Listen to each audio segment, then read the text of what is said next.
Michael Perice. I am the new rabbi at Temple Sinai of Cinnaminson, and it is lovely to be here today with you. Thank you, Michael. And as you know, I'm Jeff Van Orden. I introduced myself a bit ago when we were at Bethany, and as I promised, here with them through the miracle of the internet, we have suddenly appeared at Temple Sinai, and we decided to do this way this evening because this time of year, while the holiest time of year for Christians, is also approaching a very important time of year, the season of Passover, for our friends in the Jewish community.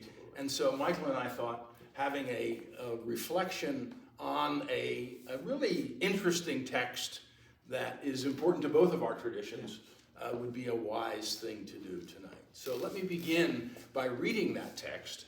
It is Genesis chapter 17, and there are selected verses in what we call the lectionary, which is a selection of verses that are shared by most Christian denominations throughout the year.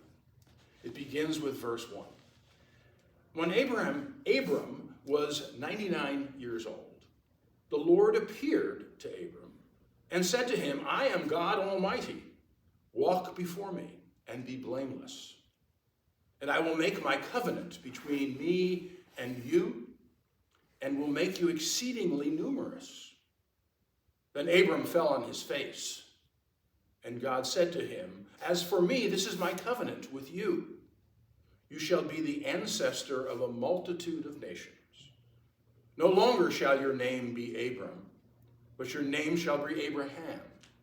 For I have made you the ancestor of a multitude of nations. I will make you exceedingly fruitful, and I will make nations of you, and kings shall come from you. I will establish my covenant between me and you, and your offspring after you throughout their generations, for an everlasting covenant to be God to you and to your offspring after you. God said to Abraham, As for Sarai, your wife, you shall not call her Sarai, but Sarah shall be her name. I will bless her, and moreover, I will give you a son by her. I will bless her, and she shall give rise to nations. Kings of people shall come from her. Beautiful. I mean, first off, you have to remember, Abraham is one of the most famous historical figures, religious figures of all faith traditions, Absolutely. Right? Here's a guy who never won a battle, never did any great miracles, never did any prophecy, and yet is being chosen for this amazing mission at 100 years old. Imagine what he must have thought to come at this time. It must have been a great shock. Well, later in the text, both he and his wife laugh at the prospect because it seems almost absurd. Right. But it's really something that this name change, and I know we're going to talk about that. What does that mean, even at that point in one's life, to have a physical, spiritual, metaphysical change is a very interesting thought. It is, and changing your name is a powerful image. And the fact that God intervenes and changes both of them. Now, he doesn't change them a lot. I know there are some scholars who say, well, it's a pretty trivial change. But it certainly wasn't a trivial change for Abraham and Sarah. No, and when I reflect on in what a name means in the Jewish tradition, a name is more than a name. It's not arbitrary. It's almost the essence of someone. And in fact, our tradition believes that when parents choose a name for their child, they are inheriting minor prophecy almost. And so that they are conveying onto that child their essence, their soul, what they could represent and the potential they could have in the world. It's very powerful. It's not arbitrary. Well, and it's after the name is changed, of course, God promises this covenant. Right? It's the Abrahamic covenant, or as I think I've heard you call it, a promissory covenant. I mean, he promises Abraham and Sarah that they will be that their ancestors will live on, and that they will be great. And then, of course, interesting, for some reason left out of the Christian lectionary is the verse that also promises land. I will give you and to your offspring after you the land where you are now an alien. Yeah, land is a central focus of the Torah. This idea that our ancestors were aliens. They were resident aliens in other people's lands, but not just other people's, in idol-worshiping land. And so this was kind of seen as an affront to God. And so to have a place where not only they could worship, but live fruitful lives in service of the one true God was very powerful. And it was very much a promise of you enter into this covenant, this is what you're going to receive. And there are obligations, but there are also benefits. Yeah. Well, and you mentioned the phrase, the one true God. Yeah. I mean, that for me is the heart of it. Yeah. Because there were tons of gods Yeah. at that time in history. I mean, the Egyptians had gods, all kinds of pagans had gods. Later on, the Romans had gods, the Greeks had gods, but our claim, and I'm going to take claim to this as well, is that our God is the God. Our God is the one true God. And this, it gives me chills when I think about this. One true God is promising to be our God. Yeah. And we can have that kind of a relationship with Yahweh. Yeah. The one true Yud Hey God. Vav and Hey. This idea of oneness, this idea that before this time, and we have to reflect on why Abraham? Why Abraham? Why not Noah? Why not Adam and Eve? Why not the generations prior? What is so interesting about Abraham? And while the text is very limited, my tradition takes it one step further, and they tell a very interesting story about Abraham. I'd love to share it with you. Please do. So there's this interesting story that states that Abraham, his family were idol worshippers, and his father had idols throughout the home.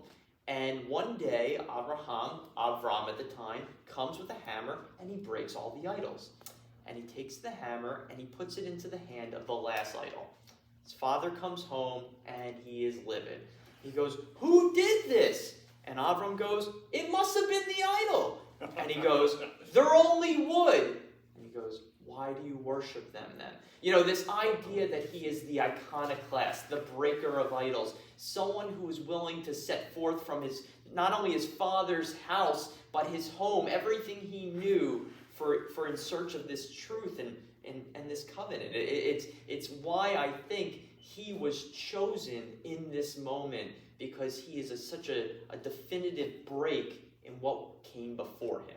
Very, very I hate to use the word powerful again, but very powerful. Well, it is indeed. And I think the message in all of this that I certainly find myself taking from it is that while God may not change our names in the same way that God changed the names of Abraham and Sarah, God's promise to change us and to be that force which can make a difference in our lives is still something that we can claim. And in some ways, that is like changing our name.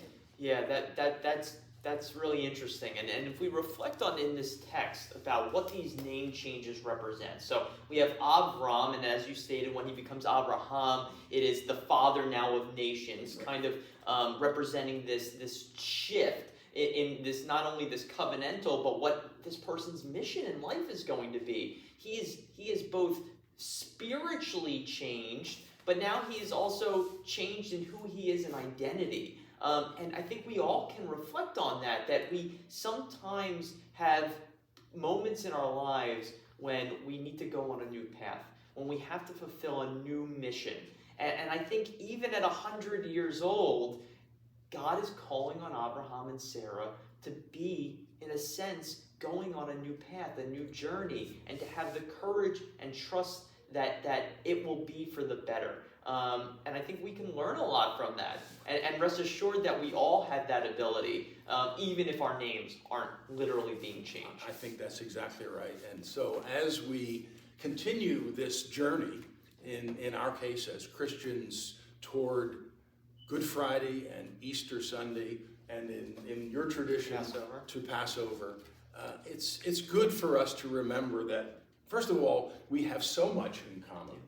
And second of all, we are all looking forward to a new place and a better place, particularly as we come out of this pandemic, but for all of us. Yeah, and I agree, we do have a lot in common, and it's always worth remembering when we don't have things in common, we are still each other's neighbors. That's exactly. And to me, a neighbor is more than a physical designation. It is sharing a moral, ethical, spiritual wavelength with someone. And so if you have that, you're my neighbor.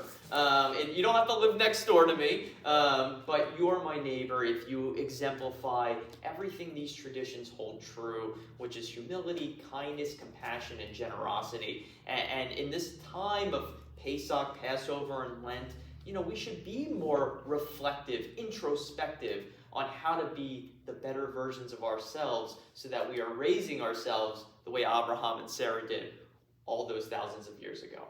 Thank you, my friend. Thank you. Shalom, peace be with you all. Shalom, peace.